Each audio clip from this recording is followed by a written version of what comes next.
بسم اللہ الرحمن الرحیم۔ سبحان اللہ رب العالمین والصلاة والسلام علی خاتم الانبیاء محمد مصطفیٰ صلی اللہ علیہ وآلہ وسلم۔ بسم اللہ الرحمن الرحیم۔ الحمد للہ رب العالمین الرحمن الرحیم مالک یوم الدین ایاک نعبد وإياك نستعين اهدنا الصراط المستقيم صراط الذين أنعمت عليهم غير المغضوب عليهم ولا الضالين آمین۔ خواتین و حضرات السلام علیکم۔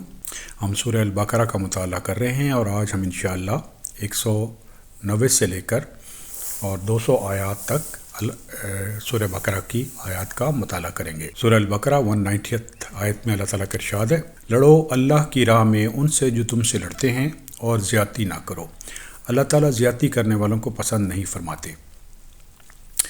تو اب کیونکہ مسلمانوں کی حکومت مدینہ میں قائم ہو چکی تھی اور یہ جو کفار تھے ان کے خلاف اللہ تعالیٰ نے پہلے یہ حکم دیا تھا کہ آپ ان سے نہ لڑیں، لیکن جب مسلمانوں کی حکومت قائم ہو گئی اور ایک طاقت ڈیولپ ہو گئی اور کفار نے اپنی غلط سیاست سے توبہ نہ کی اور بے دینی کی طرف چلتے رہے، تو اللہ تعالیٰ کا حکم آ گیا کہ آپ اب قتال کر سکتے ہیں، اللہ تعالیٰ کے راستے میں جہاد کر سکتے ہیں، قتال کر سکتے ہیں۔ لیکن یہاں پہ نوٹ کیجئے کہ یہ ارشاد ہے کہ ولا تعتدوا، یعنی زیادتی نہ کرو۔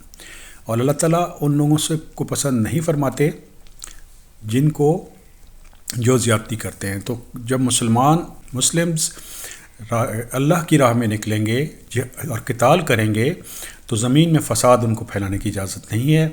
غیر ضروری طور پر درختوں کو جلا دینا، فصلوں کو اجاڑ دینا، بچوں اور بوڑھوں اور عورتوں کو تنگ کرنا، تو اس چیز کی جو قتال میں بھی اللہ تعالیٰ نے ہمیں اجازت نہیں دی۔ سورہ البقرہ 191۔ اور انہیں مارو جہاں بھی پاؤ اور انہیں نکالو جہاں سے انہوں نے تمہیں نکالا، اور سنو فتنہ قتل سے زیادہ سخت ہے، اور مسجد حرام کے پاس ان سے لڑائی نہ کرو جب تک یہ خود تم سے نہ لڑیں، اگر یہ تم سے لڑیں تو تم بھی انہیں مارو، یہی کافروں کا بدلہ ہے۔ تو خواتین حضرات اب یہ اس میں نوٹ کیجئے کہ جہاد میں کفار سے قتال کی اجازت ہے، اور انہوں نے مسلمانوں کو بہت اذیتیں دی تھیں، ان کو اپنے شہر سے نکال دیا تھا، اور یہ جو فتنہ تھا یہ اللہ کی نظر میں قتل سے بھی زیادہ بری چیز ہے۔ تو اللہ تعالیٰ نے حکم دیا ہے کہ مسجد حرام کے پاس ان سے نہ لڑو، سوائے اس صورت میں کہ اگر یہ تم سے خود لڑائی کریں۔ اگر خود لڑائی کریں تو اس صورت میں ان سے آپ لڑ سکتے ہیں، اور یہی جزا ہے کافرین کے لیے۔ سورہ البقرہ 192۔ اگر یہ باز آ جائیں تو اللہ تعالیٰ بخشنے والے اور مہربان ہیں۔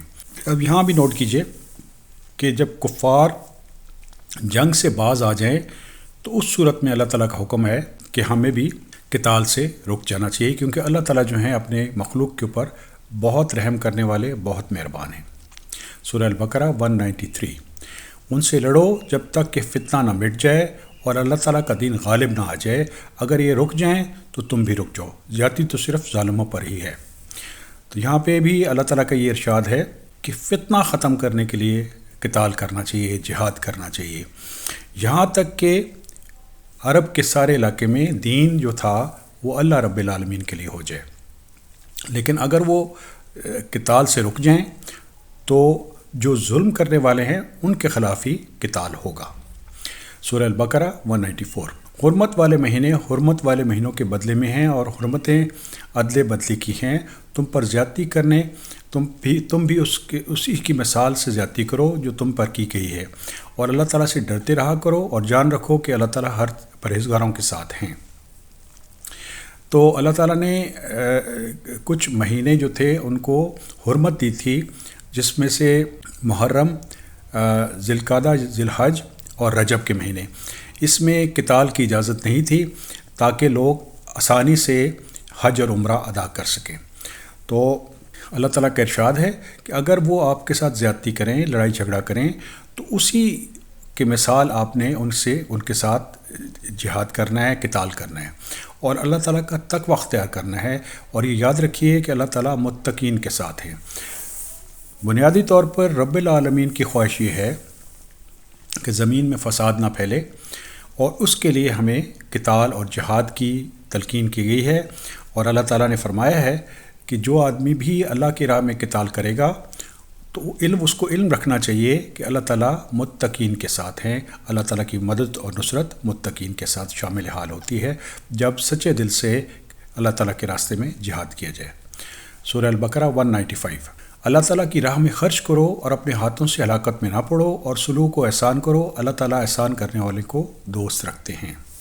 اب یہاں پہ جہاد میں جب آپ نکلتے ہیں تو اس کے لیے مال و دولت کی بھی ضرورت پڑتی ہے، اسی لیے اللہ تعالیٰ کا حکم آیا ہے کہ آپ انفاق کریں اللہ تعالیٰ کے راستے میں، اور اپنے ہاتھ کو روک نہ لیں۔ ایسا اگر آپ کریں گے تو اس صورت میں آپ ہلاکت میں پڑ جائیں گے، اور احسان کریں، اور اللہ تعالیٰ بے شک محسنین کے ساتھ ہیں۔ جیسے میں نے عرض کیا تھا سورہ بنی اسرائیل میں اللہ تعالیٰ کا ارشاد ہے کہ اللہ تعالیٰ کے راستے میں انفاق کرنا چاہیے، اور جب بھی خرچ کریں ہم تو اس صورت میں ایک درمیانی راستہ اختیار کریں، اپنی ضروریات کو بھی دیکھیں اور اللہ تعالیٰ کے راستے میں خرچ بھی کریں۔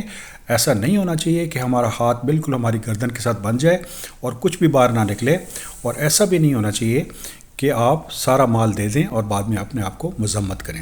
سورہ البقرہ 196۔ حج اور عمرے کو اللہ تعالیٰ کے لیے پورا کرو، ہاں اگر تم روک لیے جاؤ تو جو قربانی میسر ہو اسے کر ڈالو، اور اپنے سر نہ مڈواؤ جب تک قربانی قربان گاہ تک نہ پہنچے۔ البتہ اگر تم میں سے جو بیمار ہو اور اس کے سر میں کوئی تکلیف ہو تو اس صورت میں اس پر فدیہ ہے، خواہ روزے رکھ لے، خواہ صدقہ دے دے، خواہ قربانی کر لے۔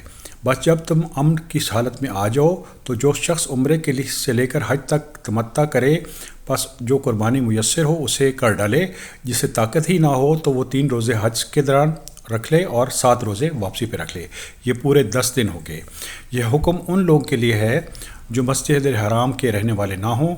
لوگوں اللہ سے ڈرتے رہو اور جان لو کہ اللہ تعالیٰ سخت عذاب دینے والے ہیں۔ تو اس عرصے میں جب کفار سے جنگ ہو رہی تھی تو وہ پھر راستے میں مسلمانوں کو روک دیتے تھے۔ اس صورت میں اللہ تعالیٰ کا ارشاد تھا کہ جب تک قربانی کو قربان گاہ تک نہ پہنچے اس وقت تک اپنے سر نہ مڑوائے جائیں، اور اگر کسی کوئی بیمار ہو تو اس صورت میں اس کا صدقہ دے، اور اگر کسی وجہ سے قربانی کوئی آدمی نہ دے سکے تو 3 دن وہ روزے حج کے لیے رکھے، حج کے دوران رکھے گا، اور 7 دن بعد میں رکھے گا۔ تو بنیادی طور پر جو اللہ تعالیٰ کے احکامات ہیں وہ اس لیے ہیں، چاہے وہ روزہ ہو، زکوٰۃ ہو، حج ہو، وہ تقوی کے اختیار کے لیے ہیں۔ اور اسی لیے اللہ تعالیٰ کا ارشاد ہے وَاعْلَمُوا أَنَّ اللَّهَ شَدِيدُ الْعِقَابِ، کہ اللہ تعالیٰ کی حدود کے پاس ہمیں نہیں جانا چاہیے، اور جو اللہ تعالیٰ کے احکامات ہیں ان کو قبول کر لینا چاہیے اور اس کے مطابق اپنی زندگی گزارنی چاہیے۔ سورہ البقرہ 197۔ حج کے مہینے مقرر ہیں، اس لیے جو شخص ان میں حج لازم کر لے اپنی بیوی سے میل ملاپ کرنے، گناہ کرنے اور لڑائی جھگڑے سے بچتا رہے۔ تم میں جو نیکی کرو گے اس سے اللہ تعالیٰ باخبر ہیں، اور اپنے ساتھ سفر کے لیے خرچ لے لیا کرو اور سب سے بہتر توشہ اللہ تعالیٰ کا ڈر ہے۔ اے عقل مندو مجھ سے ڈرتے رہا کرو۔ تو اللہ تعالیٰ نے جو احکامات دیے ہیں حج کے بارے میں، وہ اس میں ہمیں مہینے پتہ ہیں کہ کس مہینے میں ہم نے حج کرنا ہے۔ اس صورت میں جب آپ حج پہ جاتے ہیں تو لڑائی جھگڑا اور فسق کے کاموں سے بچنا چاہیے، اور جو بھی ہم اچھائی کرتے ہیں اس کا علم اللہ رب العالمین کو ہوتا ہے۔ لیکن اللہ تعالیٰ نے یہ ارشاد فرمایا ہے کہ راستے کے لیے اپنا خرچ کا سامان لے لو، لیکن جو سب سے بہتر چیز ہے وہ تقوی ہے۔ تو اللہ تعالیٰ کا تقوی اختیار کرتے ہیں وہ لوگ جو سمجھدار ہیں۔ تو تقوی جیسے میں نے عرض کیا تھا کہ تمام عبادات کا مقصد تقوی کی ہائر سٹیج تک لے کر جانا ہے، اور اس میں حج بھی شامل ہے۔ اور تقوی کا مطلب ہوتا ہے اللہ تعالیٰ کا خوف، اس کی وجہ سے جو آپ اچھائی کرتے ہیں اور جس برائی سے آپ بچتے ہیں، یہ تقوی ہے۔ سورہ البقرہ 198۔ تم پر اپنے رب کا فضل تلاش کرنے میں کوئی گناہ نہیں ہے۔ جب تم عرفات سے لوٹو تو مشعر حرام کے پاس ذکر الہی کرو اور اس کا ذکر کرو جیسے کہ اس نے تمہیں ہدایت دی ہے، حالانکہ تم اس سے پہلے راہ سے بھولے ہوئے تھے۔ تو اللہ تعالیٰ کا ارشاد ہے کہ حج کے دوران اللہ تعالیٰ کا فضل تلاش کیا جا سکتا ہے، اور لیکن بنیادی طور پر آپ نے اللہ تعالیٰ کی یاد اپنے دل میں لانی ہے جب آپ مسجد حرام کی طرف جاتے ہیں، اور اس کی وجہ یہ ہے کہ اللہ تعالیٰ نے آپ کو ہدایت عطا فرمائی ہے۔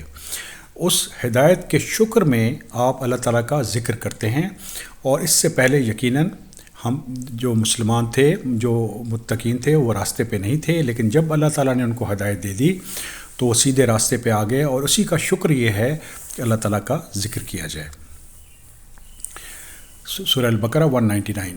پھر تم اس جگہ سے لوٹو جس جگہ سے سب لوگ لوٹتے ہیں، اور اللہ تعالیٰ سے بخشش طلب کرتے رہا کرو، یقیناً اللہ تعالیٰ بخشنے والے مہربان ہیں۔ تو قریش جب جاتے تھے تو وہ راستے میں ہی پڑاؤ کر لیتے تھے منا پہ، اور آگے نہیں جاتے تھے۔ تو اللہ تعالیٰ کا یہ حکم ہے کہ تمام لوگ میدان عرفات تک جائیں اور اللہ تعالیٰ سے اپنی گناہوں کی معافی مانگیں، بے شک اللہ تعالیٰ بہت غفور و رحیم ہے۔ سورہ البقرہ 200۔ پھر جب تم ارکان حج ادا کر چکو تو اللہ تعالیٰ کا ذکر کرو، جس طرح تم اپنے باپ دادا کا ذکر کیا کرتے تھے، بلکہ اس سے بھی زیادہ۔ بعض لوگ وہ بھی ہیں جو کہتے ہیں اے ہمارے رب ہمیں دنیا میں دے دے، ایسے لوگوں کا آخرت میں کوئی حصہ نہیں ہے۔ تو حج جو ہے یہ اللہ تعالیٰ کی یاد کے لیے ہے، اور اللہ تعالیٰ کی یاد انسان کو اتنی کرنی چاہیے، اس سے بھی زیادہ کرنی چاہیے جتنی انسان اپنے آباء و اجداد کی کرتا تھا۔ اور یہ عرب لوگ جو تھے ان کا ایک ٹریڈیشن تھی کہ وہ اپنے آباء و اجداد کا ذکر کرتے تھے۔ اللہ تعالیٰ ان کو یاد دہانی کر رہے ہیں کہ جو ذکر جس ذات کا اصل میں کرنا چاہیے وہ اللہ رب العالمین ہے۔ تو لوگوں میں سے کچھ لوگ ایسے بھی ہوتے ہیں جو اللہ تعالیٰ سے دنیا مانگتے ہیں، اور ان لوگوں کو دنیا میں تو شاید چیز مل جائے لیکن آخرت میں ان کا کوئی حصہ نہیں ہوگا۔ ویراز مسلمانوں کے لیے سورہ البقرہ کی 201 آیت میں اللہ تعالیٰ کا ارشاد ہے ربنا آتنا فی الدنیا حسنۃ وفی الآخرۃ حسنۃ وقنا عذاب النار، کہ اے ہمارے رب ہمیں دنیا میں بھی اچھائی عطا فرمائیں اور آخرت میں بھی اچھائی عطا فرمائیں، اور ہمیں آگ کے عذاب سے بچائیں۔